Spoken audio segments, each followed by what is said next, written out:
All the technology in the world, all the nuclear weapons, are very much capable of destroying the whole planet and putting an end to life. We get to see many movies where planet Earth has been destroyed and life on Earth has been wiped out. Amidst these fictional stories, there may lie a hint of reality.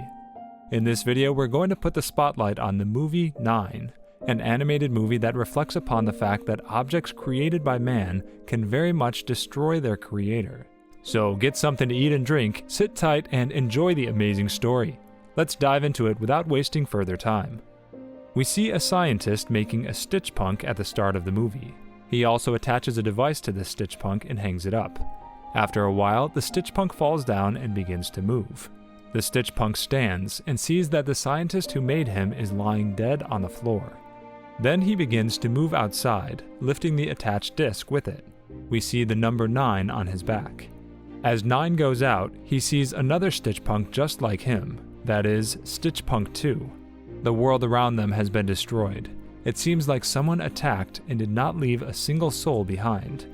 2 tells 9 that it's a good thing that he has a disc with him. Number 2 fixes the disc in number 9's body, and he starts speaking. This is when a robot appears and starts shouting at them. The robot picks up number 2 and takes him away. On the other hand, number 9 goes unconscious. He wakes up after a while and sees another stitch punk, which is number 5. Number 5 is trying to fix him. This is when number 1 gets there. 1 is the leader of all of them. Number 1 rebukes number 5 for going out, as he says that it could be dangerous with all the robots out there. Number 5 then says to number 1, "We have to save number 2. Number 1 then takes 9 with him and tells him that when we first came into the world, a war started between robots and humans. They wanted to finish each other. That's why the air around us became very poisonous. No one survived, as you can see. The only robot that was able to survive was the cat robot. He is single-handedly more powerful than all of us. That is why we live underground. There's no one left in the world except the cat robot and the stitch punks."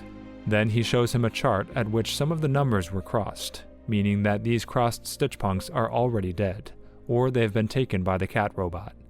This is when he crosses number 2. But number 9 says that you don't know whether he's dead or alive. You can't just give up on him and accept your defeat just like that.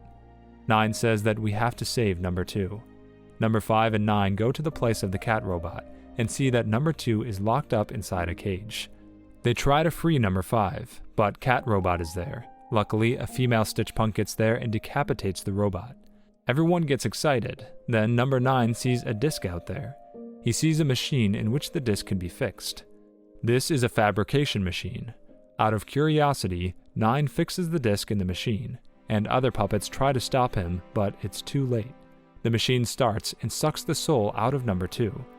Number 9, number 5, and the female stitch punk try to leave, but the machine chases them. The machine creates its own replica, which can fly. These 3 get into a library where they meet the scholar twin stitch punks, who are number 3 and 4. They make them watch a video in which it's evident that they manufactured the machine so that they could use them in wars. But the machines started thinking, and they thought that they have their own place in this world.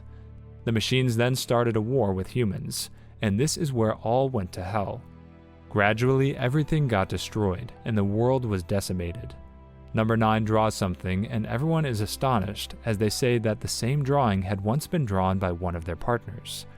They say that there's definitely a secret behind this drawing, but that partner is in the church with their leader. All of them are scared to go back there because they're afraid that the leader will get angry at them for going out. But number 9 insists, and they all go to the church. The leader rebukes them when that partner of theirs gets there and shows them the drawing. This is when that replica machine attacks them. They fight it and destroy the machine. But amidst the fight, a fire erupts in the church, and everything gets burnt down to ashes. To save their lives, they go to the library of the twins. They all start talking about the drawing again, and their leader gets angry at them. He tells them to start being careful and think about saving their lives. Otherwise, they'll get to meet the same fate as number 2. Number 9 then feels that something is wrong. He says to the leader that he himself sent number 2 out there to teach others a lesson. The leader confesses to it, saying that he had to do it in order to teach others a lesson. The female stitch punk gets angry at him and puts a knife on his neck. Number 9 asks her to let it go, saying that the leader is never going to understand. Meanwhile, the fabrication machine retrieves 2's corpse and uses it as a hypnotic lure for another one of its robot creatures, known as the seamstress. The seamstress attacks the library and captures both 7 and 8, but 2's body is recovered and given a funeral by the others. The others then run to the factory to destroy the machines. 9 goes in alone, kills the seamstress, and rescues 7, but not before 8's soul is absorbed by the fabrication machine. 9 and 7 escape while the others destroy the factory. The Stitchpunks celebrate the destruction of the factory, but the fabrication machine, which survived, suddenly emerges from the ruins of the factory and absorbs 5's soul. The fabrication machine attacks the group and manages to capture 6. While being captured, 6 tells 9 to go to the scientist's workshop to find answers, and then gets absorbed by the machine. Number 9 follows 6's instructions, finding a holographic recorded message from the scientist, explaining Brain's origins and that the Stitchpunks have his soul. They're the only hope for humanity. Following this revelation, 9 uncovers the purpose of the talisman and returns to his friends. Number 9 goes to the other Stitchpunks, and he decides that he will sacrifice himself so the others can retrieve the talisman and live on in peace. But the leader, Number 1, steps up and says that he will sacrifice himself, as he wants to redeem himself by saving 9. He pushes 9 out of the way and allows himself to be absorbed, while 9 removes the talisman. 9 activates the talisman and reabsorbs the souls taken by the machine, resulting in its final destruction.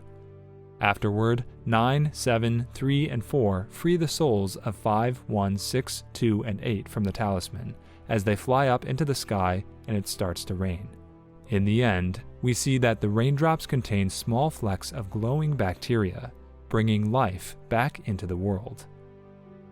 So that is all the time we had today, folks. Hope you enjoyed the video. Do not forget to subscribe to our channel and do hit the bell icon to remain updated about all our future videos.